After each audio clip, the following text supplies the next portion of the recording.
Tara, samahan niyo ako maglinis ng AC system. Since nandito kami sa bahay 2017, hindi pa namin nalilinisan tong condenser unit. Ngayon, ang una natin gagawin, i-off muna natin yung breaker for safety. Gawin natin itong cover. So kailangan wala siyang power. So ilahin lang natin to. Okay, so wala nang power yan. Kailangan natin itong breaker para safety. Maglinis tayo nito. Walang power. Okay, maiwasan yung short circuit. Okay, tara, samahan niyo ako, linisin natin to. Ano-ano ba yung mga kailanganin nating tools pag linis ng condenser unit? So itong gun para mabilis. Meron siyang 1/4 na socket wrench. Okay, nagamit din tayo ng screwdriver kung kailangan natin. Then so 7mm. Gamitan natin ng power gun para mabilis. Natin ang garden hose. Safety, tanggal natin yung breaker. Lalagyan natin ng cover para hindi mababasa. Maiwasan din yung short circuit. Mas maganda kung plastic cover. Nagamit din tayo ng degreaser para matanggal yung mga dumi ng mga pins. Then babanlawan natin mamaya ng tubig using garden hose.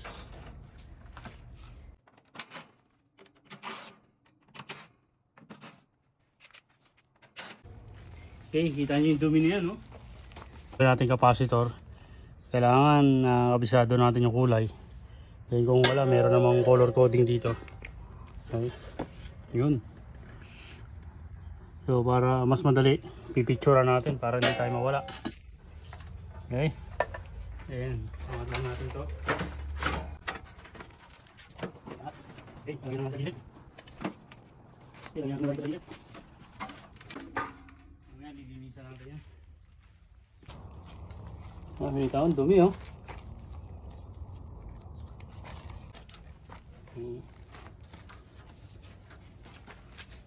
Ayan.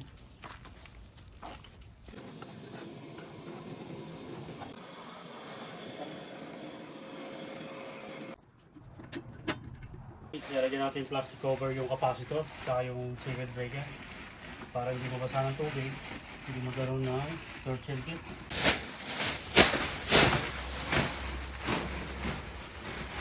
Lagyan natin ng plastic yung compressor. Okay, after natin apply ng degreaser para malinisan yung pins ng condenser, babanlawan natin ng tubig using garden hose. Tayo sa taas, so baba.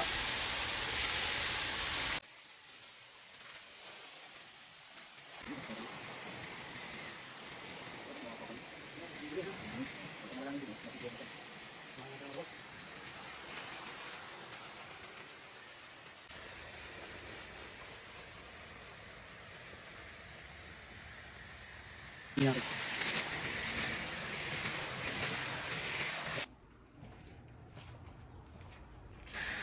Okay, lilinisan natin yung loob at labas para makahinga ng maganda yung condenser pin.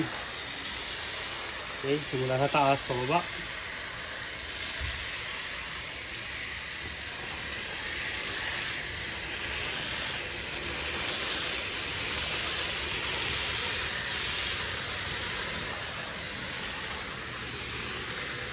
Tapos natin linisan yung condenser unit habang pinapatuyo natin. Linisan natin yung pan. Hangin or vacuum, pwede na. Okay, after natin linisan, assemble na natin. Babalikan natin. Pan. Babalikan natin yung wiring. Okay, black sa black.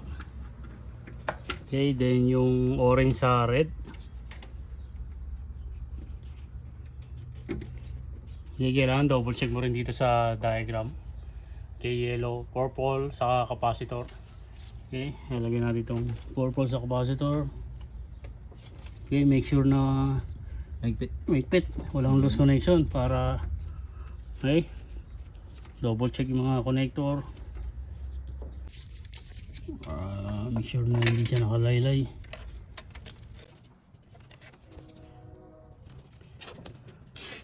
Okay. Patuloy lang natin ito.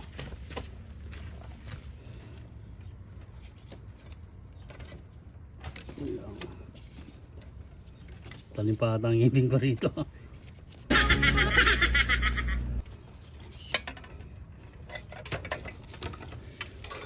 Okay, ibabalik natin yung cover.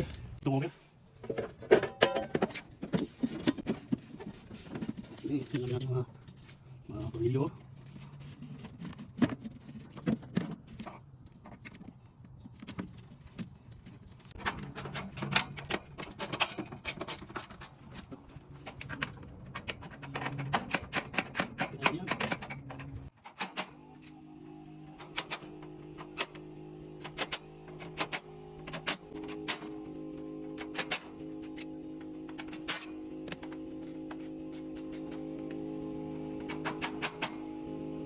Sa abroad, kailangan multitasking ka. Kailangan ano ka, handyman.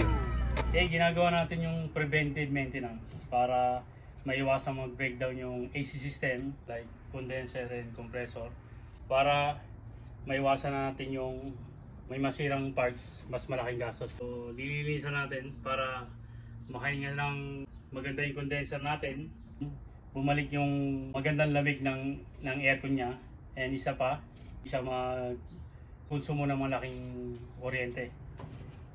Okay, last part ng ating maintenance. Kakapit na natin yung connection ng breaker. Okay, so plug in lang to. Oh.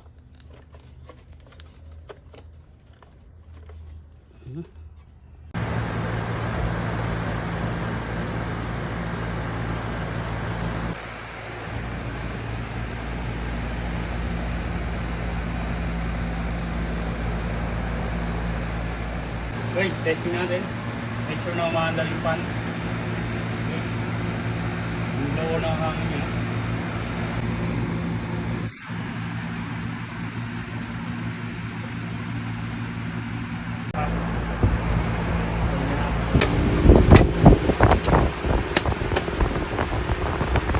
Nice na.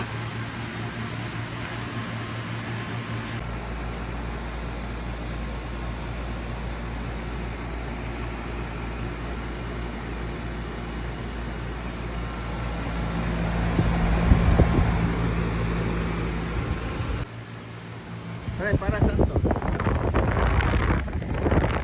Sobra ng screw. Diyan may sobra. Don't worry. Dito yan. Tara na.